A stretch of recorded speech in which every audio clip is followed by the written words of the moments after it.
Hello viewers, welcome back to my channel Rahena's ব্লগের আরও একটা নতুন ব্লগে সবাইকে স্বাগত। কেমন আছো সবাই? আশা করছি ভালো আছো। আমরাও তোমাদের দোয়ায় অনেক অনেক ভালো আছি।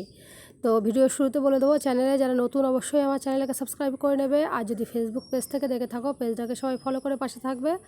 তো আজকে সকালবেলা মেয়েকে স্কুলে নিয়ে গিয়েছিল বাড়ির লোক, ও বাড়ি ছিল আজকে, সেই জন্য আর আমি আর যাইনি।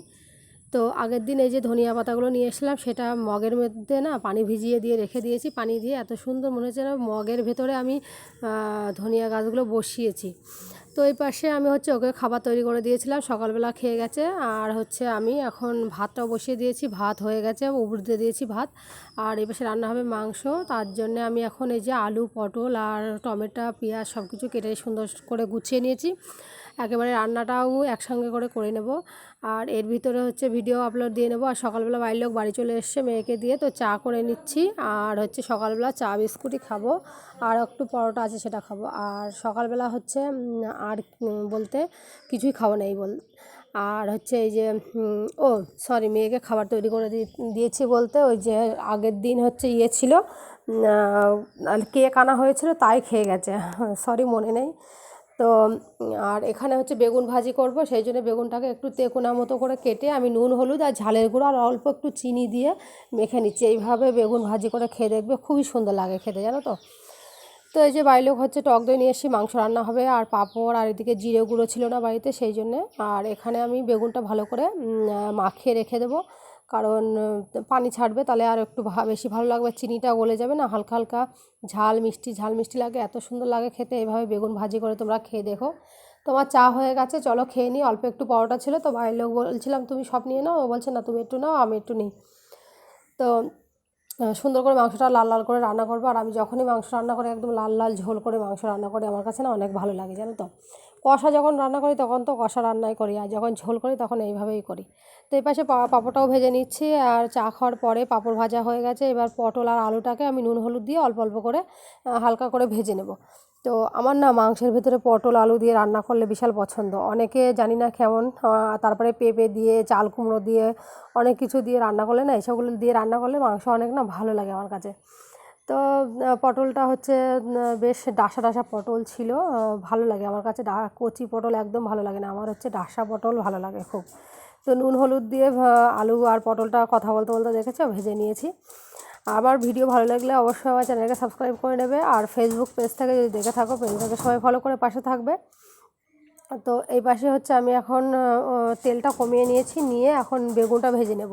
বেগুনের পানিও ছেড়ে দিয়েছে। আর এখানে আমি ফোড়নে দিয়েছি অল্প একটুখানি কালো জিরে আর পেঁয়াজ দিয়েছি, দিয়ে একসঙ্গে ঝাল আর দিলাম না, কারণ শুকনো ঝাল দিয়েছি যেহেতু। তো বেগুন অল্প কটা বেগুন নিয়েছিলাম, বেগুনগুলো না অনেক সুন্দর কচি ছিল আর অনেক ফ্রেশ, মনে হচ্ছে তাজা সবজি একদম, মাঠ থেকে তুলে নিয়ে আসলে যেরকম হয় একদম সেম এরকম।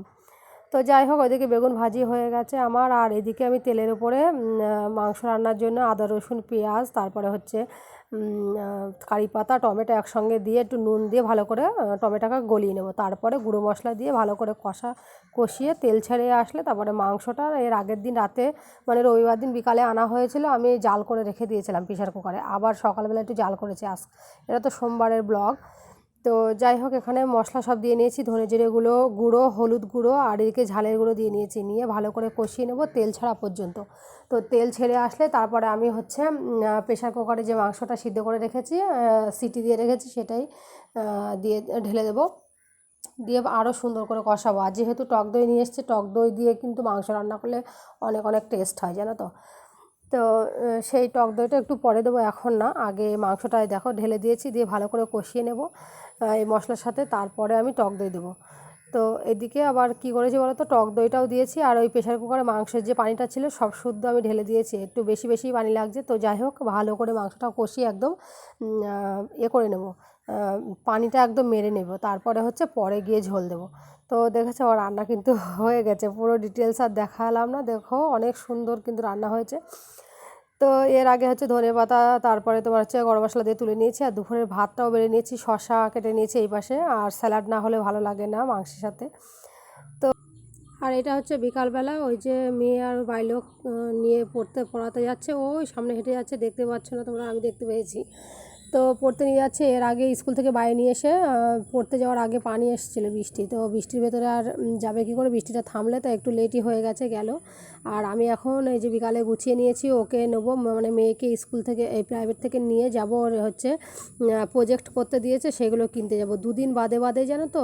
সাথে যে মেয়ে রয়েছে নিয়েছে ওকে 2 দিন বাদে স্কুলে প্রজেক্ট করতে যায়। আমাদের সময় না এত কিছু নিয়ম কানুন বা এত কিছু ছিল না, এখন যা হচ্ছে। তো যেতে যেতে বৃষ্টি এসেছিলো বলে আর ভিডিও করিনি। বাড়ি এসে এই যে ঝালের চপ কিনে নিয়ে আসা হয়েছে, আর চার সাথে করে খেয়ে নেব।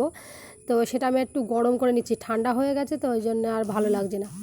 তো যাই হোক, এই যে হচ্ছে গরম করা হয়ে গেছে ঝালের চপগুলো। এখন চা করে নিয়েছি এই যে আমাদের জন্য, আর অল্প একটুখানি চা করেছি, আর একটু দুধ রেখে দিয়েছি, বাড়ির লোক খাবে এই কারণে। তো যদি ভিডিও ভালো লেগে থাকে অবশ্যই আমার চ্যানেলকে সাবস্ক্রাইব করবে, আর ফেসবুক পেজ থেকে দেখে থাকো পেজটাকে সবাই ফলো করে পাশে থাকবে। তো আজকের মতো টাটা, বাই।